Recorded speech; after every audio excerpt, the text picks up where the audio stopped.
Banu nibodde Kitara girls abakubalisa abantu ebintu ebisongoire ate kaire ko kweralikirira oho bateire gempi oho babingire munju oho bakuhambya kanu kaire ka violence de Kitara girls nibakuleterwa aba Kwegesa Resort Hoima, your adventure starts with us. Na Nyoro Kitara convention eyo murudo gwa kabiri hamuna Cubs juice, taste the refreshness from the source. Osanga omwana nakugamba mami ngenda akora kinbite we naiwe towe manyire omwana no mumara mamani that they can't do it hati numana gana kikengo inaye wokwe habakota banko omwana wananka batinya bana bananka timubarora mwana iwe kyonko sazi na bana bananka niba bakusaba mutwaro. People would call me Mutembe, yeah, you hawking clothes. I was a hawker. Habogama Okw'Eikiririzamu. So now omuntu wegambengo I can make it. Kitara TV. Kwegesa, Kumanyisa. Tubatangirira of course buli kiro the Kitara girls on your show. Kialero kya sabiti. Kutandika na saha 11. Otebagenda YouTube channel yaitu the Kitara girls, ha Kitara TV, ha YouTube. This time around by the mutolekeze ngonzi mba indora bana ndiba subscribinga ha YouTube channel yaitu. Thank you so much. Of course nkabulikiro the Kitara girls niba bali maiso ganyu hanu mwebale kutugonza mwebale kufollowinga mwebale kusubscribinga of course nkabulikiro amabara Vivi CEO of his collection and the style hub mwebale kufollowinga show yenu ntutandika show yaitu leka bagenzi banga bankora nabo banze bromo aye introducing mwebale kutugonza amabara gange nkabulikiro ninyowe Kathe nkumanyire nka Kathe's Hairlax mwebale kutugonza mwebale kusubscribinga mutolekeze ngonzi mwebali kutugonza. Yes Helen, introducing the public. Mugamba muta bantu bayita banyoro batayi bange na batali banyoro mwebale kutugonza mwebale kwende show enu mwebale kutoleke ngonze zikwahukana mwebale kubaho but of course muteba kusubscribinga no kulikinga no kufollowinga so okay, buli kiro zibasaha 11 kya sabiti. E wiki eno omanyire wiki ehoire gyo tusabwire muna abantu. But of course ombomezi bunu ebintu bitukora. Nanye mu bikorwa mu bomezi bwanyu mu group zanyu so buseki hiyaka. Kandi nya bakutekezanga mu kutusabura mu kututini sabu so mugena kutinisa. Katubanza tukora akasimbika bakama bayitu of course buli kiro tuli hana Kwegesa Resort. Kwegesa Resort Hoima ogisanga mukono gwawo au kubisanga muhanda gwa Masindi no kiyaruga Maranatha mukono gwawo gwo bulyo okusa kubahikira ha namba ya 0393 19 38 60. Kwegesa Resort baina big space for parties, baina sauna, steam, of course of late abantu batamanyengu tuinaho sauna, steam and gym, tuinaho big conference hall, or in a workshop, or in a meeting. Any gear you want to, you know, a good environment, you know, to do a workshop for your company. Mwine bikwenda kutesa kuhindura ka environment. Kwegesa Resort will always be here for you. Nkwongera kubayijukiza nkabulikiro Bunyoro Kitara UK etuletere the second Bunyoro Kitara International Convention egenda kubayo omwezi guno bire 27 mpaka 29 ku mukaga omwaka guno. So this time agenda kuba UK ha Ground Sapphire Hotel.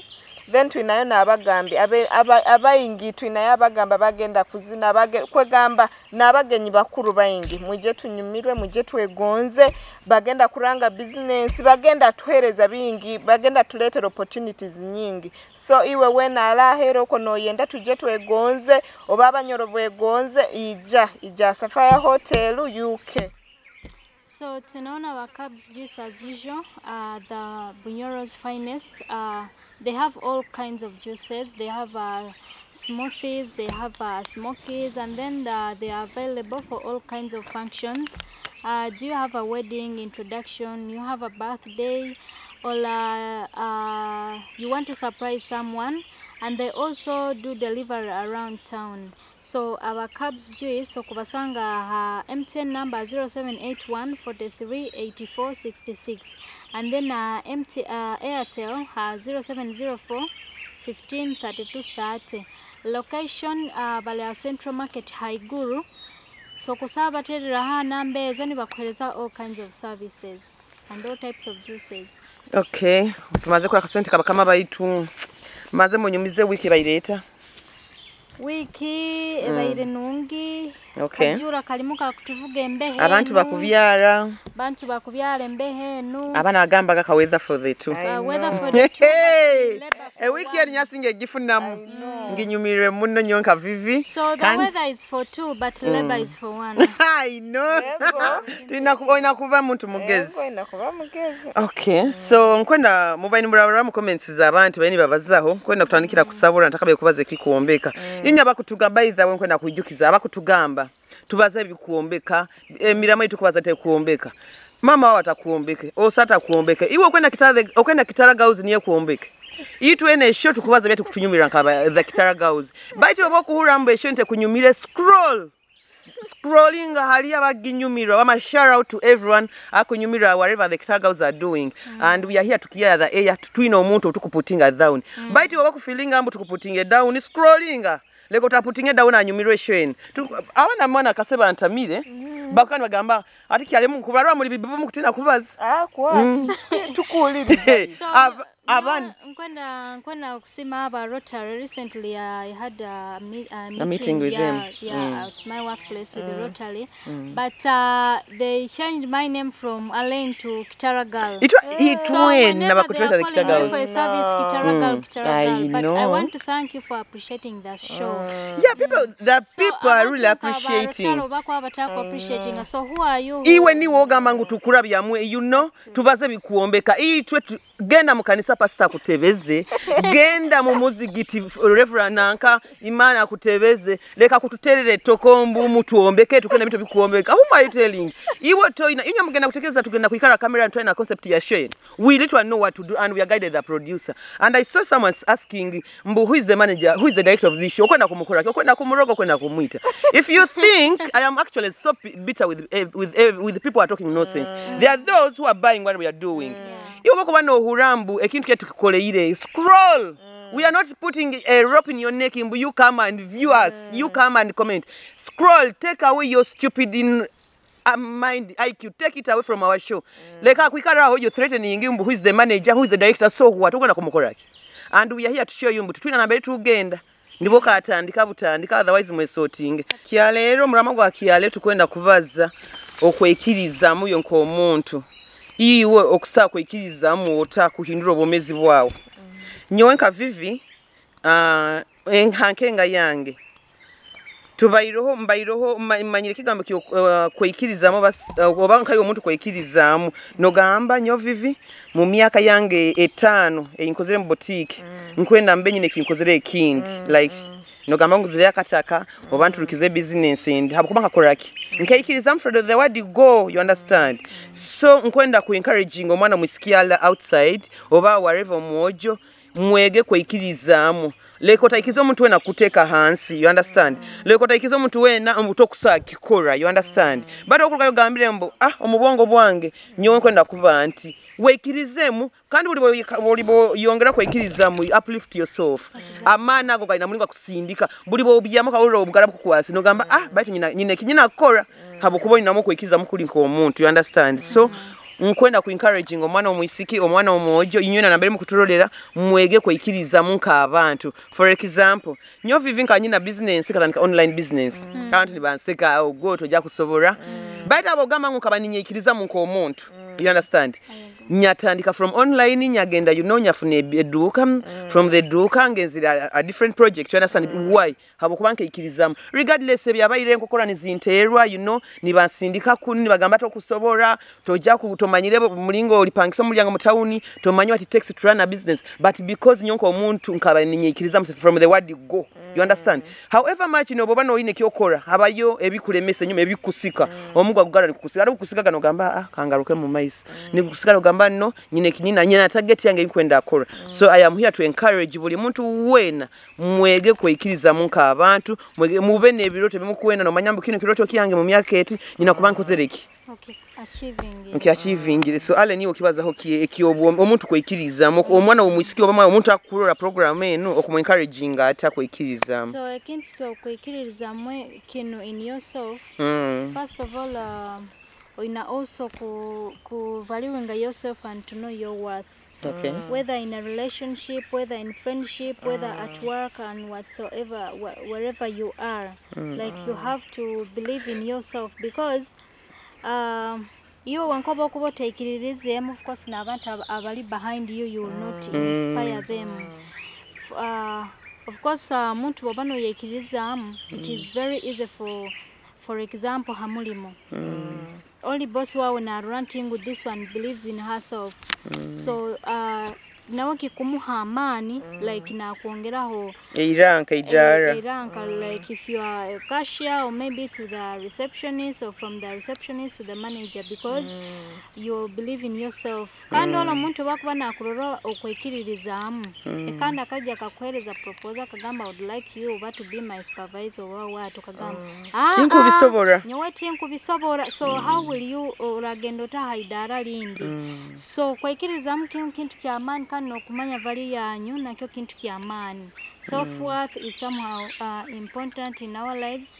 So omwana mwisiki wena alioko omwana mwisiki wena alioko mwege Okw'Eikiririzamu of course. Okay. Yes. So of course no relationship nakyo kintu ky'amani muno. Number relationship self-esteem kwiziramu Vivian omanyire kabe mukazi kabe musaija. Relationship both ways.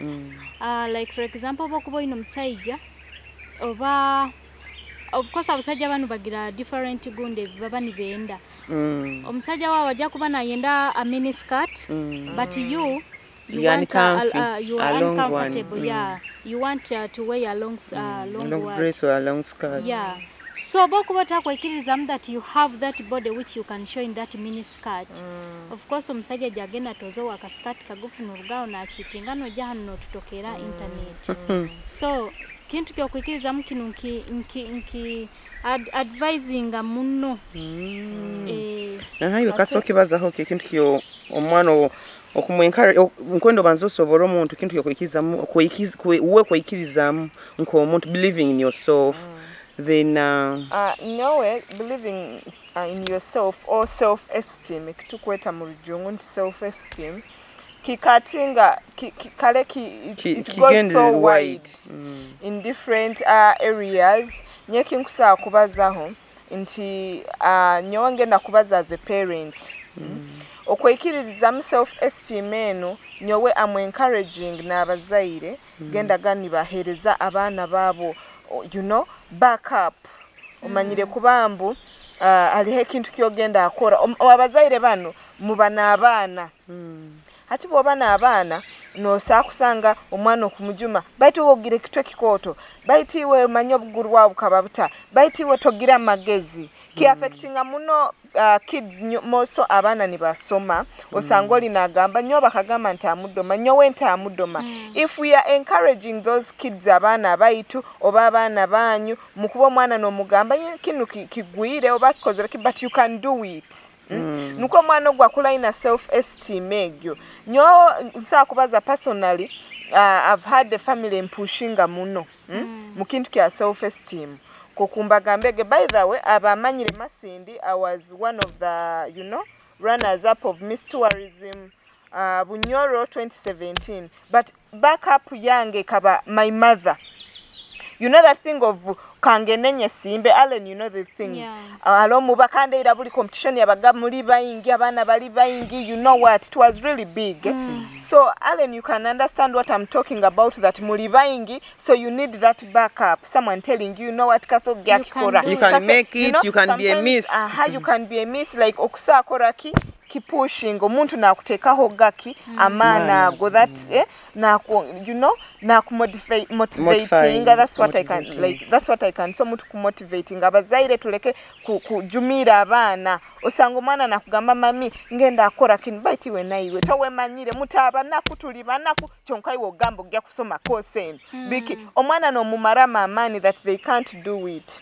Nyeki nkusagamba abazaire nkibalize ngambe kikatinga cross nkabulyo mine nyocho nkangambira I'm going to specify on parents cause manyire ki affecting amuna abana omwana kuba alaho nankabaka mwana ogwatamudoma baite kyana kyo kigira embaliga so omwana nakura manyire atakwekiririzaamu nayetekereza mbunyo weti timpikire kuba nti so I'm seeing ekintu ekyabazaire mwongere ku motivating abaana banyu kandi nayiwe wenyini kwekiririzamu omanyire hata omuntu wena kirinko omwana bwagamba itwena tukaba bato numugamba nkwenda kuvuga egaali you know obo gwire bigobo kozereki no making sure ogiegere okurora no giga nko mwana bwaba narubata banayiga kubata so torora bazare nbaterenga you know that motivating omwana agenda butengenene narubata numusemererwa ku motivating that he can do it so nyekingamba bazaire bona bageneni bapushinga abana babo omwana wawo kuba kugambire they want to be a doctor omanyire ekintu kiyokuba yes mama anga sakubanso ze kuba kinu nyoni nyenda kinu sometimes alaba na batwatinga mbire on a large extent alaba na making a decision ze na nkwenda kuba ni dancer and you're putting in a lot of money so at some point omzairo nditagenda ki understanding abaita alaba and understanding omwana wabo kuba kugamba I can do this iwe mbuchekeba you know sometimes ebintu bini byetaga na sente not only motivating someone but omwana wa motivating that they can do it omwana wa muruga hanso mugambire murungi you know sometimes nkyo kuri abantu ogenda ku rugolo jume nankata hoti iwe okitweke akirikiti manya ola yemanyire. If you believe in yourself, Alan, that you're a beautiful lady, you have everything. Obola balizeki, oba balizeki Vivian, oba kugambireki. Like, oba if Vivian, someone comes and tells you you're not beautiful, you know the truth like you this lady Imo. You know Imo. Imo, I know. South Sudanese. Okw'Eikiririzamu muno. So you cannot put someone gonze business wise. Personally, me I started in Kaijabujamu. I'm not a born of home. I came just here to work.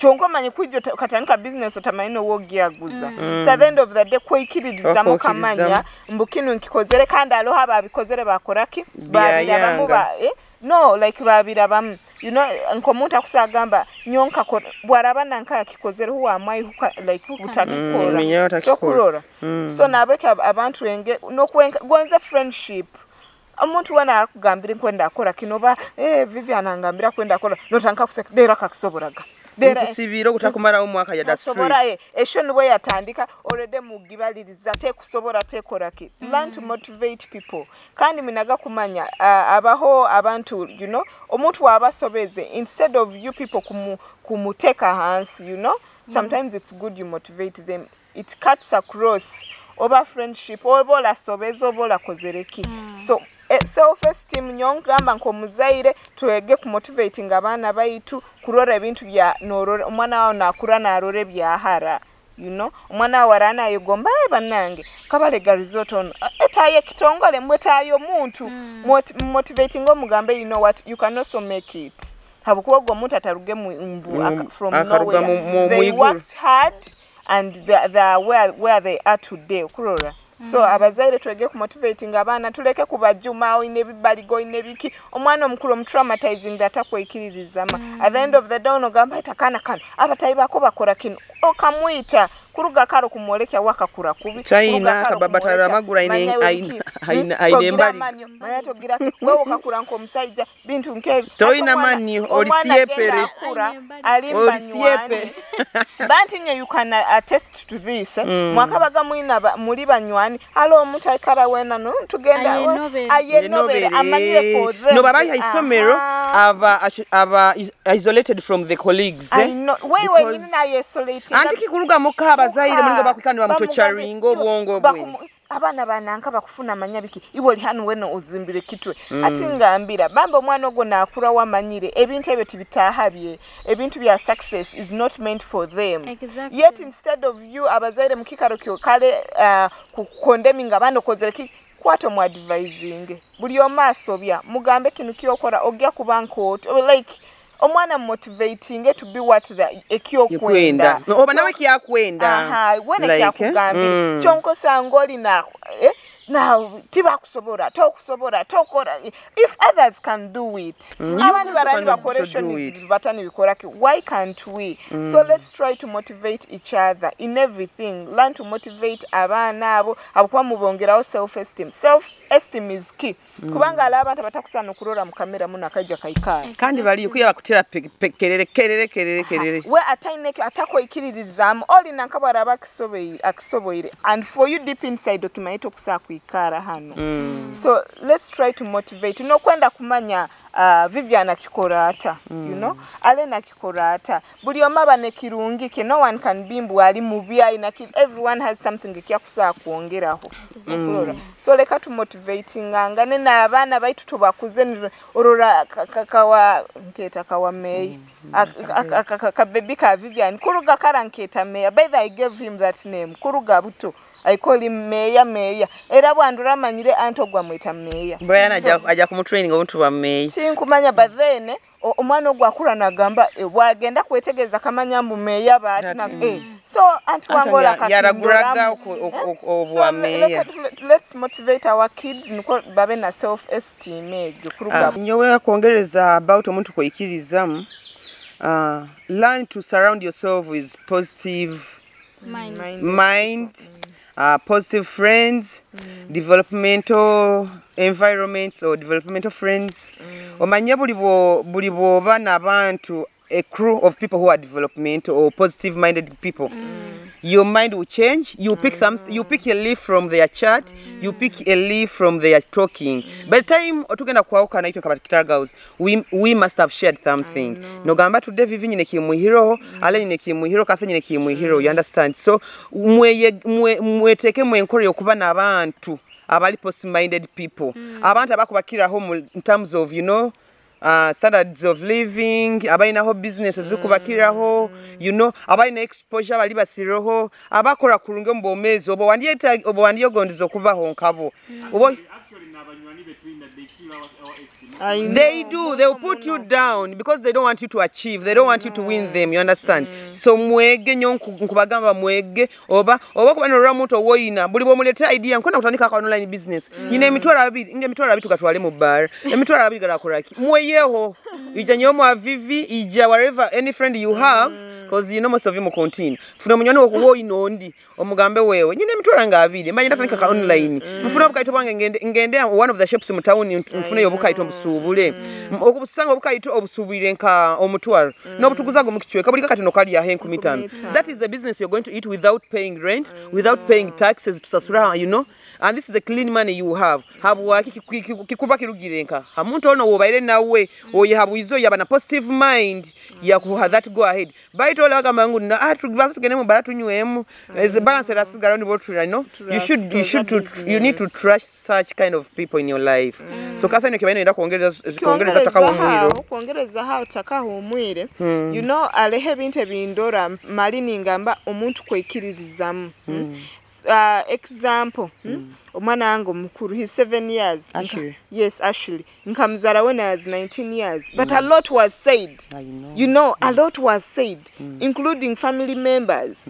Abo nikwo mubamanya bamanyire kujajinga muhara wananka lero gwatahoire but their kids are there even I don't know where they are like that's it is self esteem Okw'Eikiririzamu kagamba it's not my my end.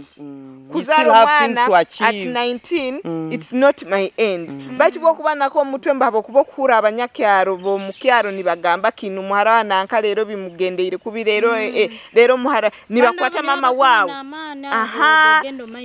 Omanya omuntu uli abana kuteka hansi kikutandikira akumotivatinga kikutandikira hali kya self esteem bayingi muno aleni agenda ku kihure kyagambe abe mukyaro ko nalima okurora. But one thing I can say like abayisiki mwege muno Okw'Eikiririzamu. By the way ebintu bya let me say nka tuzete trolls mugenda kikenga kingamba like okulwanisa okuba ebigambo ebintu nkebyo insults ebintu nkebyo like nkomuntu aleni ozaire obanzaire bike bigambo ebyo bikibiki mbye bikubuildinga you know every time I remember those things ebibabazaga you know you're 19 bikibiki you love or 19 ozaire because other girls are botting when you na nyumrambo muharagire mutagizaire but you know encouragement again nyafunire from my mother you know that pushed me okagamba Zara ngaruke yonsome ngaruko somo gendo no mulimo biki she really pushed me nkiye kingamba abazaire and few parents do what your mother did abazara bakusinga omwana obwakafunenda at that little age that teenage age agamba genda you will damage oswaize kingamba in fact my mother is a living example because she pushed me to an extent nagamba garukayo nyokanikale no mwana and abatabi manyira out there they were busy laughing over it muharati but they find and they're like nikokalakana you know I was very slender and all that but nikokalaka haraka moti kana baiskaba kila bazairo karasazi they are doing very well you know why they you know by that time I was 19 akatabani kanga atikali 7 years you know why that time you're still a kiddish lady your mind is still young hatobo kazara you become a mother your mind grows I know so you think of how you're going to sustain your kids and kigaruka na abazaire banti nyabazaire nyo mwende like omwana wawe yes bwabakozere ensobi you judge and all that baitu musembeze abana mugenda kwesanga ninyo abakuba destroying okwasiro mbingire ngenzera kutandikwa bwomezi to forced marriage I know forced marriage prostitution biki bintu bingi at the end of the day you want a clean daughter omwana like taina bad reputation taina kiki so abana banyu mwege kuba encouraging personally my mom pushed me encouraged me mbuna like in her capacity she was really trying to push her daughter akimanyire nkozere you know omuntu nkokugamba nkokubakiroro muswaize at 19 you're pregnant you know ozaire but she kept pushing yes akakibazangu she was not okay with it but Yakikirizamu this because already kibayiro backup yo mwana wange if I don't be her backup akandwanire entalo my mom you know so abazaire mwege kwata abana banyamakono push them push your kids habo kubanku gambire ba family members abo bonyina baba ni basekani babaza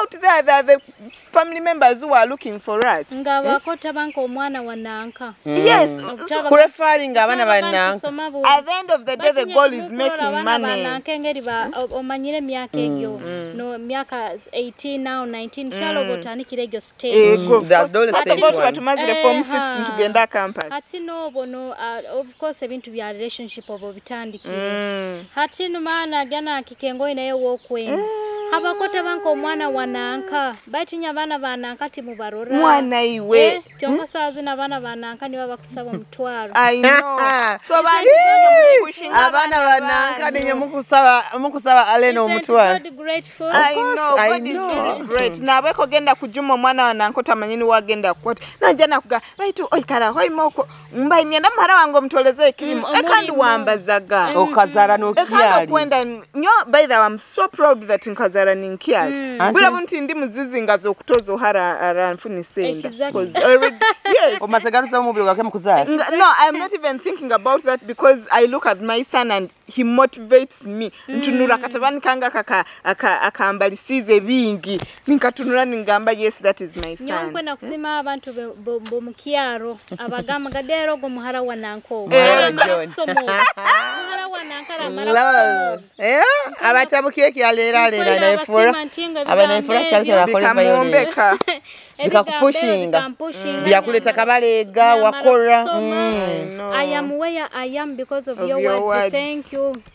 Okay. Mwebale muno mwebale na kintu egyo abazaire ataoba na abazaire kuroro omwana wobwisikio owagundo wananka waneiba oba bundi atwaire ndo bazaire obundi cyali na wali aho notandika gamba notandika kumubaliriza mahano kando yebero nawe nabana bobwisiki hatinuka kuswaze nawe wawe bamutweko role halora yese I know abale na lero kiyalera na ba mulekege no kumara habaza you know by the mugenda kwesango kubaza omwana nanka you can push my mom into depression of course it does omwana nanka funirenda omwana nanka by the way let me tell you bantu nyo bigambe ebyo bunyijuke bigambe ebyo Nora nambero mpura ni ngamba how can I gombo like nindora nimba tunura ningamba now look at these ones no batunura no gamba tono yabazagai tauni hanu mbarora burwanye fora timba boine nimba kumbe kuno bamanyire baramukia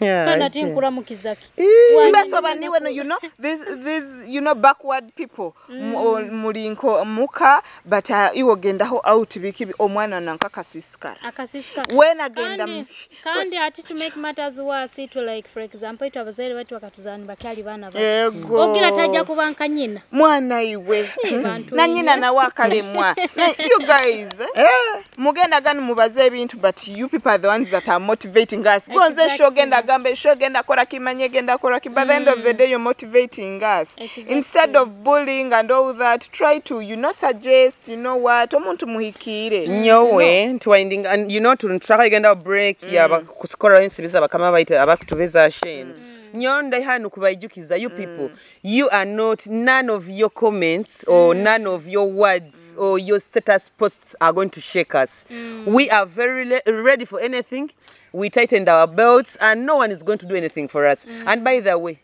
no one has a right of giving us what to say. The table they are shaking. You're not the table you're shaking is not going to be shaked. You understand, Basuri? Why?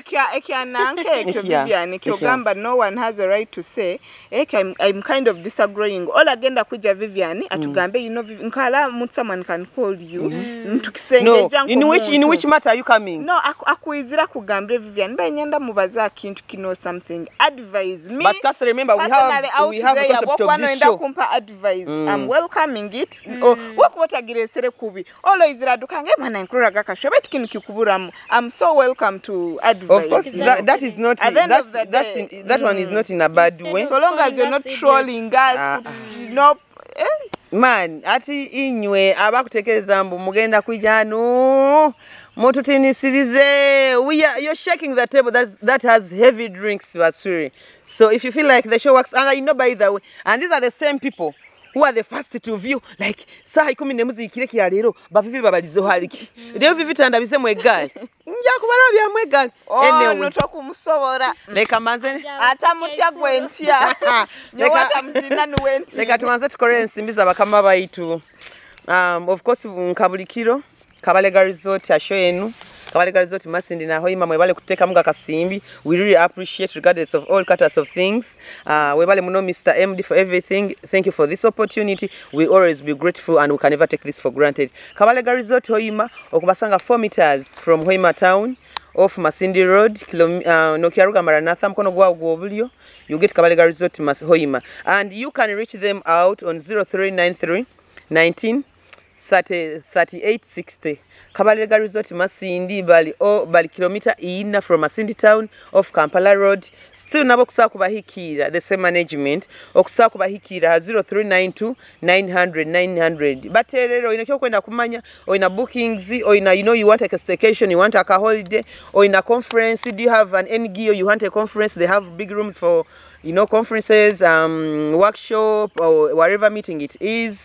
Tuina ho atinka ho imahanu tuina ka buffet amasindi ka buffet kaikarayo buli kilo and every Sunday aba masindi baba na live band kuruga kiasabidi kuruga sahemu mpaka saha ina then aba hoima tulesera kantu ka buffet hamitwale bin aba masindi of course kiba kimanyira ka buffet ka 24/7 hamitwale bin kichweka with a soft drink so na aba hoima to introducing ka buffet hamitwale bin kichweka na izira soft drink bure bwaki amsana of course buffet is all about lunch time or maybe when it's evening hours so boko bali mutauni muleka kulia bintu bisaju bino junk foods. You should get that of junk foods, get rid of junk foods. Come to Kabalega ijoli yaka buffet ijoli hutaka supu cake himba you should tell them obwiro mutyo kuruga kulia mulire buffet but how was it? It was really nice. Omanya kulia meleka kukwata mundo kalia okaura mbu you've eaten. Me I take long to eat pumpkin and variety. I take long to eat pumpkins. I take long to eat yam. You people, Bokora. Bokora called in English? Plantain, I know plantain. Plantain is a gonja. These are the things that take long to eat, but at Kabalega, they literally have everything on your menu for the buffet. So you guys in Hoima Muije and should come and support these guys. And on top of that, Bulikia Sabita Kikubanzo Mumwezi, Kabalega Resort, Hoima, tujawa kwa na live band na Zumba. So this, umwezo guku ije bebile kwezi vina tuina Zumba. And by the way, Kia Balaza, ekuba birthday, neba birthday yange kwezi ebi, bitanu May. So, Twinek to arranging by the way. There are women surprising like Kitara by Sirena. You director you, Bakumpa was a manaka Takusaro Mutwe. Catha Ijukiza, Ijukiza, Kubajukiza, Kitara International Convention, again, Kubayo, Ebirabi na Msanju, Mpakabiri na Mwendo, Komkago Mwaka Gunu. By the way, Kumanyisa together no kuba na all white party. Mateka country na kutembe nyonyi. All white party, Nyondi zira sponsor balayo ko Tegamo visa na ticket ogenda agenda itomanyo ogenda kufuna omuntu arakusira nyomba gambira abanyorobona muje twegonza ali abagambi bayingi haliyo abagenyi bakuru bintu biri byokwegonze byokulya kandi by the nyina family yange mu Canada there is Charlotte, there is Hassan munteke muze buno budola butito mututeke mu the Kitara house tuije tuanza tujoge but anyway her head deal coming on board anytime anytime we are trying to shooting the other side of East. We have a deal in East, we have a deal in North. By the way, two of them. Yes. So anytime umurara twali akabale gamanye hey the Kitara girls. By the mwije musagike bunyoro Kitara International Convention boja abana bagenda kubayo abana bomanyire buli type. Buli munyoro bomanyire all white party tegeka kagwe kawo ka white. Gena mwa Vivi's collection orderinga online abalahere kwegamba muje obuntu babukole bahagira bana bomuka naona bakabs juice kubajukiza antingu banaona ice cream manyina ice cream ego ekize nugu eno mwana agambire mugula ice cream kuruga makabs ekize nugu Okay. So bakabs juice kubasanga Central Market Haiguru so second floor Sabaraba 0781 43 8466 na 0704 153230. They have all kinds of juices. Nkengeni kabagambira ice cream ekize bintu bingi. Okay. Timunga ama mwina depression. Just gena makabs juice. Nakajuisa kwa kanywe. Kaja kubayi hao 80 ml. 80 ugia kura show bairota kwendo limo ugifera. Bakugienda busale kama gamile Kitara house. Busaho muntu atakwenda shenu mu bunyoro. They are just pretending because they don't have this platform. But trust me abantu mukwenda kimwe shenu. Kandi temwene kimogi yakwekora muja kutuweka kaboeka. Okay, katumanze tuhumulemu tugaruke. Discover your home away from home at Kabalega Resorts, Hoima, located just 4 kilometers from Hoima City on the Hoima-Masindi Road. A real resort in an eco-environment, nestled near the stunning Albertine Escarpment and historic Mparo Royal Tombs. We are the perfect blend of convenience and charm. Treat yourself to our cozy rooms, mouth-watering meals at the restaurant, and refreshing moments in our outdoor pool. Whether you're here for business or leisure, our conference facilities, camping grounds, and fun-filled kids' playground are ready for you. Escape, relax, reconnect at Kabalega Resorts, Hoima. Your adventure starts with us. Book today.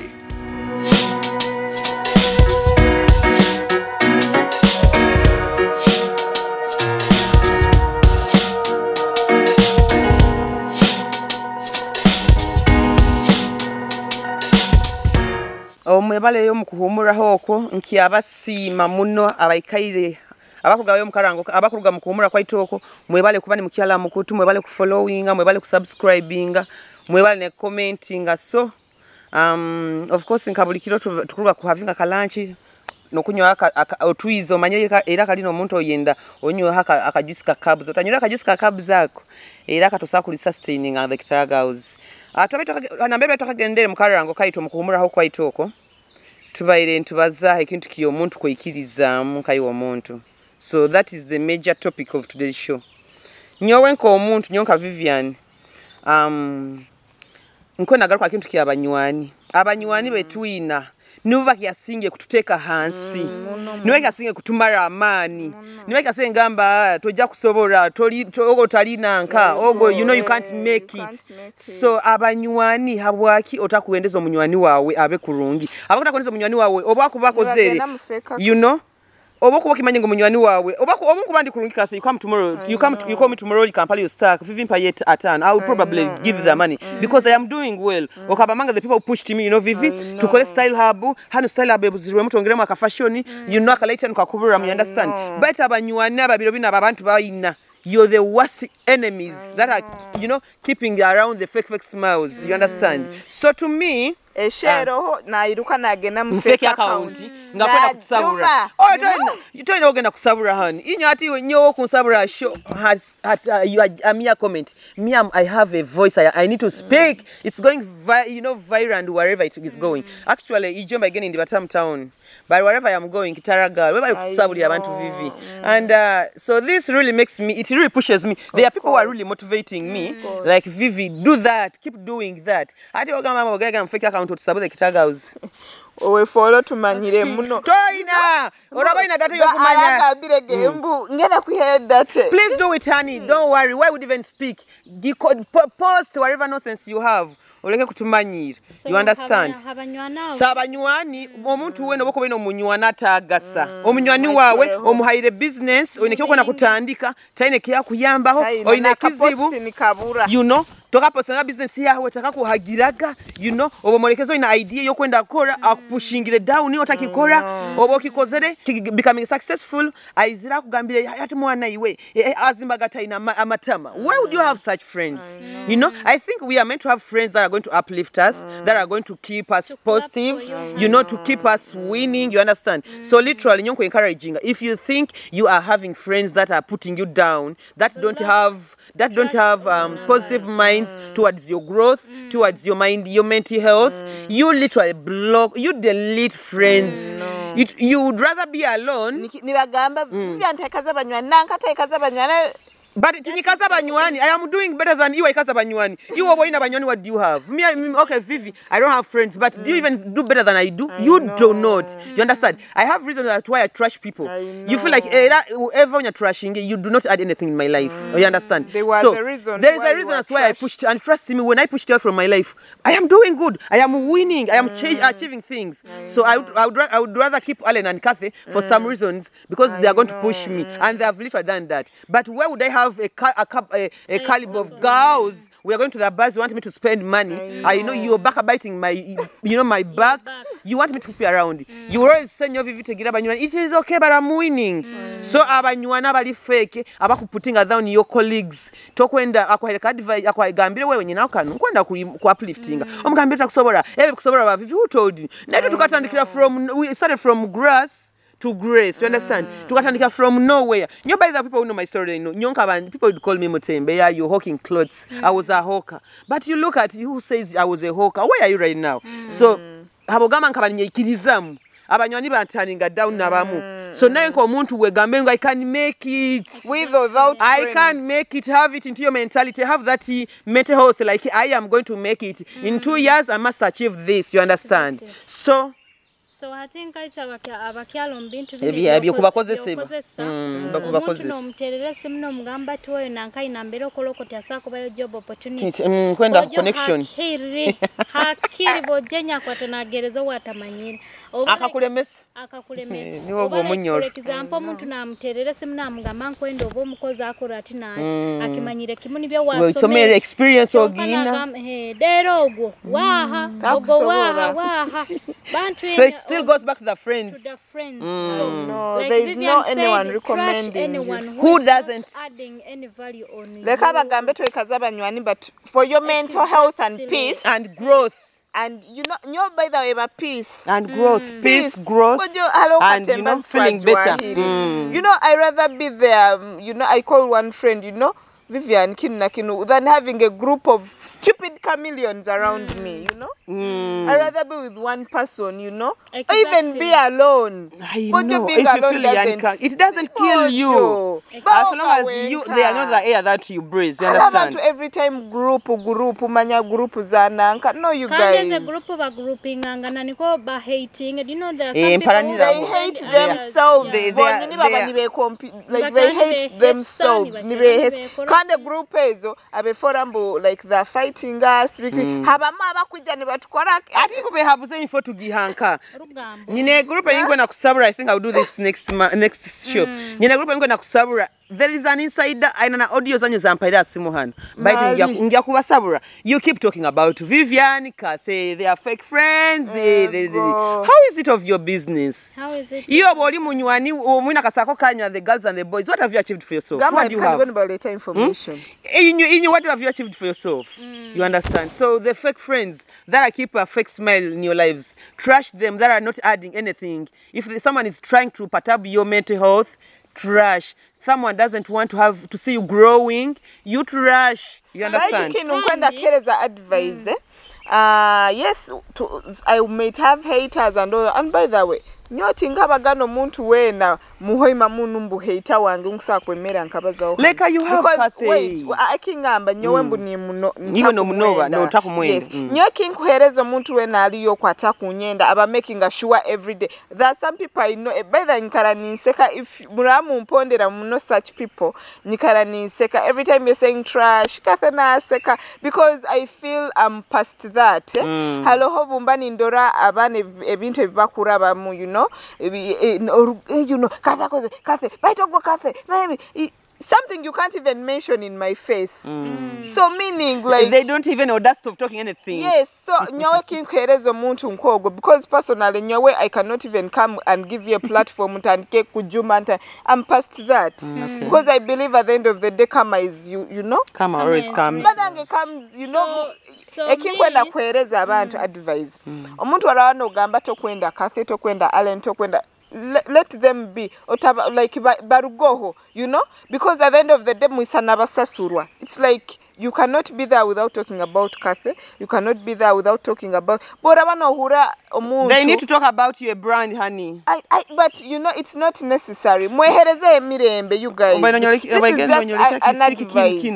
Which brand? Hati ono musikita na kia yekole. You're now fucking around with Vivi who has a brand. I know, but nyeki kwenda agamba abantu mwehereze mirembe. Kino nkibaza in good faith abantu oko bali yoko hona no roli akumara mirembe Kathy akumara mirembe. You know, wehereze mirembe, leave Kathy, muleke. If you believe Kathy is bad, let's come and deal with Kathy. Muleke, who are you to judge? Who are you? You guys, mwehe mirembe, nyonka he mirembe like there are some people I look at. Njokura Vivian, a lot of things I hear.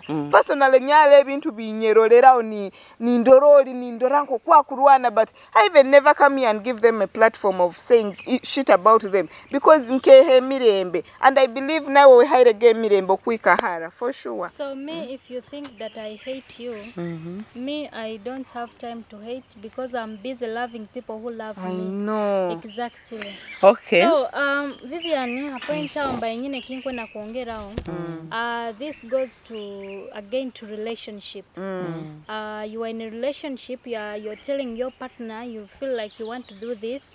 You are saying he or she is his mind is otherwise. Okumugamba kinuwe perspective ya ye handy. So those are the people whom we are talking about that you trash. Trash those people. Give yourself nkakathengera gambire a peace of mind. Ati we Vivian umanyira abantu abakiba genam depression. You are busy hating me but I am busy happy. I know. You're slaying. Naho kuruga no gendo mu isabo. Kirinka bano you know alhaba ona.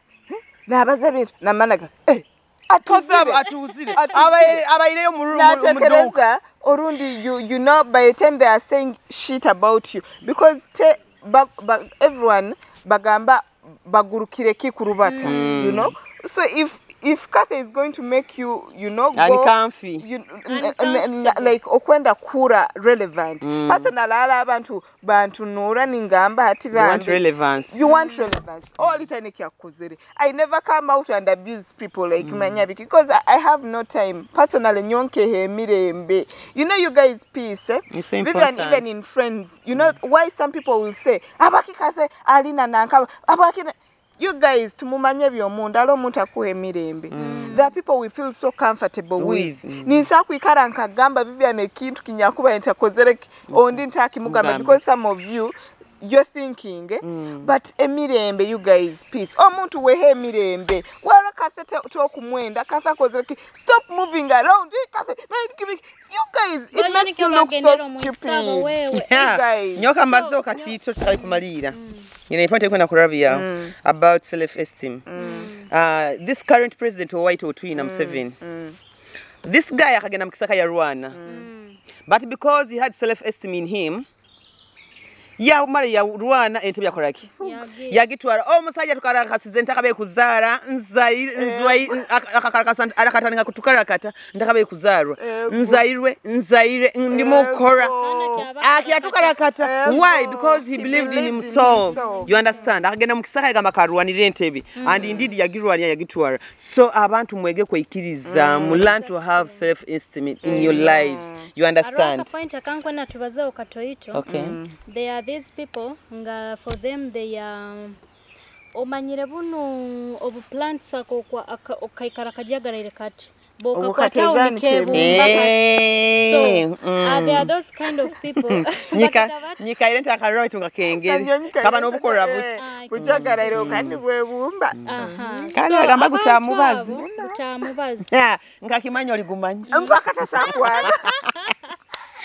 So abantu abo no musanga yehombekere we nali hambo oba like for example na kuteresi mna kugamba aleni obato ofunira yomulimo obato nyamba yokino obato koraki obakino orumara kumukwata hamukona kaimuka akufokera nkukumbisi iwe niwe foka kandi ayenda niwe kutugara mukyaro igo bagenda batakino ekinyonye kibeta igo ekibarama it is ekibarama. So tubaze abantu abo katoyito. Do you have a view about that? Nyowe obo nkuba nkwasira mukono nkulesere nyakoli kya town kikiyeri. I don't habwakiwe kuba nonyolikyambo kwenda kandi kungaza na mberi nkuyi kandi iwe oyebere na mbere amagezi gawo gakangira gange no gakutandikira bwensonga halo izire nyoka kubanzayo mmanyire kike kyetagisibwa kuliba hakiti biri batabita mu system environment ereta balati okubona weforambo likagezi munyo wa hano kandi obo kwenda koleka nyowe ngaruke yokuli okuba no dupa nayo wawo kubo dupire abakinta diringa nayo exactly kandi arona bana abantu bwatandikire kurungi alo mu business atandikire kurungi inengeso atamaze sente takena gasaya takyayeguya takyayekoraki abantu abo nyo nyina ka video kabansindikire hanu aharo omuntu niwe yagenda mu business for just it's not even a month but bangambira gambaga tinyina nkuteresemo hakwenda ije atakwenda taija iwe wakimanyire ngo atakwenda ije akwenda yetaija omuli yangu kakinguraho gwaki business wakinguraho yaki mada. Hey, learn to respect clients. I'm speaking out of experience. I have been into business for 5 years and I know what it takes to run a business. Guys, wouldn't be on main, wouldn't be getting a living. Obomanya mukama wawe ni wonu oina ebimo kubihaho biteke hali. Because at the end of the day you want customers. Trust me, if you spend 2 days utoneke kutaya mchukumikia wa business, you will get stressed. So bogarukaho nyote ina unkwenda buso unteresi makwenda ije. You don't even supposed to trash in business like that. Exactly. You need me, I need you. You understand? We need each other. But no carrying business. Katubasabira tulona mbere murakangira abo kuba cyari. Mukwefora you've made it in life. Wabatandikire kugwagwa nagaruka na yehumbeke. Ande sebe muchapire. Actually banimana abantu ba on and off. Kandi ebintu ebyo tibiri mu business honka na relationship. aroha abasajja abamu nagenda nakukwana myezi 2 nikichulera nikihumuza mu wiki 2 nikyani kigaruza nyoba humiro tagaruka gendera kimu for good nyoba by the way nyo musajja nakimanye you're supposed to check on me, you know. Of course, obuli mukazi wena ina kumuchecking out, honey, good morning. Have you had lunch? You know, how is your evening? Can you go somewhere and have a cup of coffee? Nyo musajja okunkwana you're going off for 2 weeks. Mad. I'll get a replacement for you, sweetie. Me even one day. Come here, Alan, and kiss romantic. I can be patient. I can't wake up. Cafe can do. Wow, nyowe halekyo. But why would you keep quiet? Me 2 weeks out. I'll bear with you. A whole day, kuba muntu wangantere. Yangamba muntu. No, we are talking. No, we are talking about yesterday. Nkokwe ngokugamba yangamba muntu ngenda kera a day before. I'm going somewhere. I am engaged. So you guys, you know, people be fixed. Personally, nyonsa no kumara to the relationship. You know, I'm busy. Sometimes the simu notagikwata. But I think kugambire men will always find time for people they love. Itwe na tuleke kiteka men. Na itwe na nyowe tokura muri gola fe kunyita. Hey. If you are ngamba ngata kutia gwentia. Yeah, they kale kabazata bazantu byadzaze. Anyway. If a man can get time to check what time is it. No, you see he's on WhatsApp, he's on online, He's online chatting with other people. Kikuru opposite status ekija commenting, you look beautiful. Are you okay? That is why tukwataka ntubagamba. Leka abantu nyumba ze akantu kanu leka mbaza akantu kanu abahura Allen tactic inyege if you want to come back fine is 1 million omuntu mutagani mubaza okay you met mwabaza you know he pretended nika kantu kangamba love bombing omuntu ajja muno na fire ya love too much pressure. Have you eaten? Where are you? Let me drop you. Hey, love bombing. Obwabura. Actually, I check. Naturally, then ogenda kurora. Okapose. No. Hello. Hey, Kathy. How are you? I'm in Hoima. Am I the mayor of the Hoima? The city. Are you the brand? Why are you informing me? Are you the brand? By the way, the things of I'm in your town, Bagenda. I'm in your town. I'm in your city. No, this is your city. The town clerk. The town clerk. Adieri the Kitara gauzi bagamba. Abasajja bawe ebintu byo kutuleraho bamaze kubakwana nibayija mu city yawe nibabateresi muwe kank. Baterere gadieri. Bakubali we city me yabarambuze. Aleketwa. Hello, Kathy, I'm in your town. Am I the town clerk? I know. Hatoizire mu town because amanyiro roho. Namondek. Okay, muleke mizege. By the way, kumba I'm not the only victim. Me, I'm not yet. I'm not yet. Kathy, I'm in your town. In the town clerk. Amazira ninke myezi mukaga tumubaza. Hey, Kathy, are you still in Hoima? I'm in your town. No, namunaga no kunyenza. Wacha wewe. Munamnagani. Tekereza abantu kawo niyo bakagya no kusadaka mukwana kusadaka amazire myezi mukaga taita ayijukira akanyama kakusaba kunena obwakwayizire mu Hoima na masindi ata omuntu obwo mugamba okay dear na club bombinga what time are you leaving one can I pick you for dinner you look so good banange baby banange men always be men, they are smart guys. Kitakin kugamba halabo mukolese kurungi programu omale otagiyayo ego nanye nikyongamba halo unya konseze nyamugamba kangamba Kathy where are you biki nyamugamba go to Arrows I will find you there yangamba honey what are you going to drink nyamugamba kajepi you know I'm coming. I'm even coming with a friend. They put 2 glasses, biki, you know. They hang up yamara atera. You know they love bombing. Anyway, nyamugamba momo station. Let me even open. Ya uyakwatamba kuchingura that drink.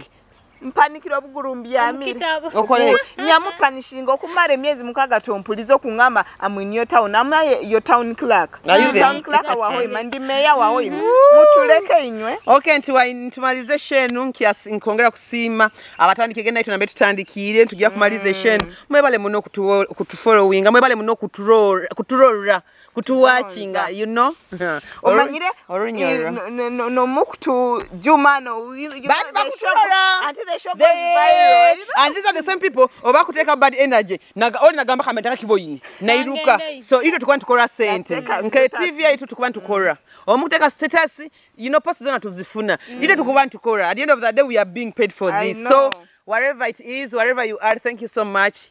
From where we started to the conclusion of this, so we can't appreciate you guys for loving us, and I know you guys love us regardless of those, that little envy, because you want to have that, you want to put on the show I'm putting on right now. But otherwise, thank you so much for loving the Kitara girls. Thank you so much for loving the Kitara TV. Of course, as usual, it is always saha 10 Kiasabiti. Don't forget to subscribe. Don't forget to follow on YouTube, on TikTok, wherever it is, on Facebook. But that I think TikTok and Facebook we are doing well. However much I feel the YouTube we still lack some energy. So I think tuongere mama needs to tuongere maka follow, ka subscribe, ka comment. I think we to muleke no gurukira ebibi byonka. Kafenyine kinko na kubaza. Leka nyine kinko okay. Mbuna nkabalize hananka ni muiruka tukubaza aba iskiba basakora kiri bafoka kinu chei chonka nankaba no iruka wa nyeki nkubagamba obokubobo ina ka clip manager kateire director kateire page genda ha YouTube orole ekintu kinu kiba choyo ne baireta leka clips obokura buno buli ha TikTok genda YouTube, and that's why that I'm encouraging obo omuntu obo watching YouTube choyo ne kagirora nikora comments ha YouTube zibano because they have seen from the start from the start up to the end. But atiwe okubama baba from nowhere okubaba mko commenting oli nkuba kwenda kutero iwo atakutegeza natakira Kitara girls chali tuye bizibu bya tuye ebizibu bya twina bizibu Ginger and Gulu, we are coming. The Kitara girls. Hey, we are going to get Kitara. We are in your city, you know. Candy, Gulu people. It's here in Ned. It's here in Chor. It's here in Ned. Anytime the city mayor of Gulu is hosting us, this guy is very good. Yeah, good people. It's here Ned. It's ginger. Ginger. How do they say it? Muria ba ginger muko ba mutia. Basoga muko ba mutia. The Kitara girls to on Twitter. It's called which beach hotel? Banana Resort. Tuli on Twitter ginger Banana Resort. The Kitara girls.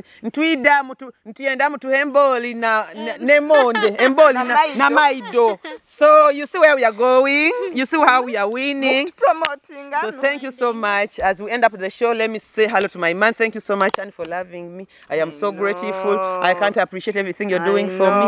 Who am I? Regardless of ayebale ne kugonza na banywani bawe na kasete na mpago manyire ya mlinga andabi amakatera ku Kali mwangu wokulinda chonga mbaye ni mulinda ni ogenda kula omuntu ayizira nsimbire yeke 10 webale haza webale So thank you so much, honey. I really appreciate for loving me. Thank you for choosing me over anything. Thank you for listening. Omanyire my man ijo was somewhere baja bamuhorugambo go barange hoima men can talk. So you think me and this guy are sleeping in the same pillow? We have a pillow talk. You understand? So he literally told me, "Hey, honey, I want to be with Mangabogira." I know. Nakajema na ye. You know, if you're a smart girl, you need to tell your man your past. By the time they're telling him nonsense, yanga mate bino wabingamba. Daneka chibo baloza. You know, mpeta yarumira. Boyo nyo hoyi morugambo kikibisa. Kandi bisaija. TV dati bali bayisiki bisaija bikwe mukwenda kwenunisiza. Mukwenulisiza ki. Nyowo oli muntu kyange kindekere ndi nakyo hano. Inundeke bagamba kwa mkono. So thank you so much, and for loving me. Thank you so much for taking care of me. Kaseno Malira. Malira nkwenda kusima my family once again mwebale kungonza. Njaba sima gabuli kilo because of course why not? People don't know what these people do for me. I know. My mother Motwange, my Carol, the boss Mami Neira. Carol. I am coming for Easter. Masindi, we are coming. We are next weekend. Masindi is coming. The Kitara girls coming. We are in Masindi, Kwegesa Resort. Tugiagi marira Masindi. Obrano enda tulora live kubaza ho night the whole Easter we are in Masindi. Starting from Good Friday. Na moti wango go Karo wange tegeka. You know yes, we are coming. Nawe bayo kutumira ka baby. Nkwana kusima ha abantu inywena my friends, my family. and my loved ones, thank you so much for loving me. Thank you so much for loving Kitara Girls. Thank you so much for subscribing. Thank you so much for following. Kandi nkwenda na okwijukiza abantu sponsor waitu abantu ntingu nyowe nkengeri mukundora hanu. I am a supervisor at Iziba Lodge Hoima. Iziba Lodge is located in Chibingo. I'm Hanagwa Flobeto Road. They have accommodation, restaurant and bar and gardens.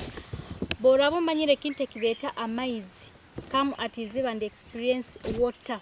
That's why it's called Iziba. Oh. I need to come there and check it out. So rooms are affordable at a very cheap price. Okay. And of course, does your room come with breakfast? Yeah, okay. It comes with breakfast. On that fee? Yeah, on that fee. Bed and half board breakfast. and a full board. So you can reach them out at 07888 4202 05. So Nava Cubs juice. Of course, in Kabulikiro. Now, of course, in Kabulikiro. If you borably refreshed, you don't have time to hate people when you are refreshed. So Cubs juice bakusangiba Central Market. They have all different kinds of juices, ice cream, and all types of smokies, and they can do all kinds of functions. They can also do town service. You can reach them at 0781 43 84 66, and then on Airtel 0704 15 32 30. Cubs juice are Bunyoro's finest. Okay, kase ijukiza abantu abalaheru awaitukwategyo kwenda kubayijukiza Bunyoro Kitara International Convention egenda kuba UK kabagambere yabandizeri ekaba USA ati this time ene ya kabiri tuli UK egenda kuba ebirabi na msanju mpaka 29 omwaka guno kwa mukaga mwije tunyumire aliyo na all white party haliyo kumanyangana haliyo kunyumirwa nkabanyoro tuteke Bunyoro yetu hamapu tugyetanire tujwale twegonze haliyo abagambi bayinga aliyo hoteli yitulo egenda kuba Sapphire Hotel bageta Grand Sapphire Hotel. So mwije tunyumire mwije twegonza aliyo abagenyi bakuru haliyo abagambi kwegamba interaction aliyo kuranga business yawo ogya ku missing opportunity and baira uta missing opportunity and mwije tunyumire mwije twegonza. Of course, in Kabulikiro, our main sponsors of this show, it is Kabalega Resort, Hoima na Masindi, tukubasima mnao, the family we joined Kabalega Resort. Thank you so much, Mr. MD, for this opportunity, and we cannot take it for granted. Kabalega Resort, Hoima, okubasanga off Masindi Road, 4 kilometers from Hoima town to Masindi Road, Nokiaruga Hamaranatha mkono gwa Gwobulio. You can reach Kabalega Resort Hoima at 0391 93 860. Then you can reach out to Hoima Resort, Hoima Kabalega Resort of Okw'Eikiririzamu 0319 3860. Then Kabalega Resort Masindi, they are off Kampala Road, 4 kilometers from Masindi Road to Kampala Road, off Masindi Town to Kampala Road. Still on your right hand side, Okw'Eikiririzamu 0392 900 900. But for any inquiry, for any bookings, do you have a conference? Do you have a workshop? They have big space for the conference. They have big gardens for the weddings, for the parties. Do you have a birthday? Do you have a baby shower? Do you want to relax? They have a big rooms for a double or a single or a couple, wherever it is. You can always come in. Of late I saw we have a VVIP section at Kabalega Resort Hoima. Erimu bedroom kaisatu with different beds. So ege kusakuba a family thing with a kitchen in. So at Kabalega Resort, it's always the best, the comfort zone. Abantu ba Hoima, we've brought in a buffet at a fee of 25. Aba Masindi baba kimanyire every day, it is always a buffet day for Kabalega Resort people in Masindi. So for Hoima, we've brought buffet at a fee of 25 with a soft drink. And this cutters of food comes with all cutters of food. I hear plantain, over, or wherever it is. Have you taken long without eating yam?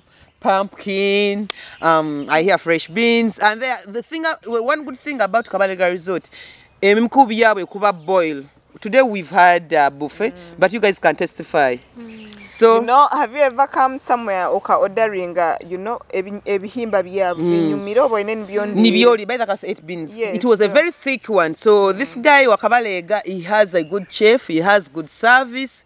The buffet is so tasty and at a affordable price. So I want to bahoima oli mutauni you know enjale kurumire just temba ka boda hano oije oina kamoto kavuga oije olye ogambe ko humulo ikale mu garden zio bunyonyo bukutokero banzo otekereze kintu ekihiyaka rebagyo ogendo ho mu gym obo ogendo mu sauna oba mu steam obo ogendo ha swimming you know so bine bintu you should muina kubiyeteka muina kubiyemanyiza abakuba bomezi bwensi buno bucheke Kabalega Resort. You come through and support Kabalega Resort, and I am sure buli muntu ayika Kabalega Resort you don't want to leave this place. You don't want to, you know, abamba bokusinga you do not know Kabalega Resort isana ntamugihura buhura tugi advertising funa kaire no wo mutwaro gwa ije hano ogulye guhuweho no Kabalega teri abagayiga bonka no muntu wabulikiro omutwaro gwa gwije onyo akasoda kawe you know onyo akajuice kawe Orole, sometimes it is good to discover things. Can't sometimes kiba kirungi omuntu kwikara ho wenko tekereze. Oyine kiku stressingire kiangire. Ija kabalego ikalenka hano. Otekereze onyo akabiya kawe. You know, you think your mind will change and you trust me, you get something different. So nkubayijukiza abantu baho imebiri bekwezi bino gwa katano twinazumba.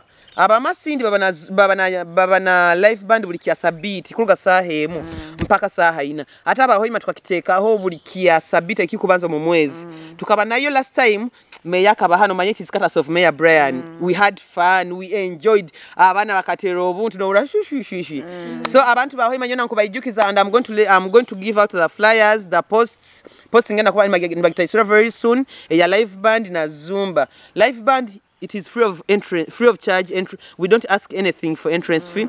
Iwe enjoy kale onywe olye twinamu barbecue onyumire live band so mwetekaniza this time around biro byokwezi bina kikuba kyasabite kikubanza mu gwa katano ijo nyumire live band ijo nyumire Zumba ijo nyumire swimming ijo nyumire spa genda sauna omubiri gwangire you have fatigue come and do the sauna and steam you understand so nkabulikiro Kabalega Resort our main sponsor mwebale muno kuteka maka setting nga Kitara girls we are really humbled ntumalire shenu mwebale kutugonza mwebale kutufollowinga mwebale kusubscribinga mutebwa saha 11 kuba set to Kitara TV ha YouTube of course nkabulikiro mwebale kutugonza na metutandikire again tumalire shenu mwebale kutufollowinga bye.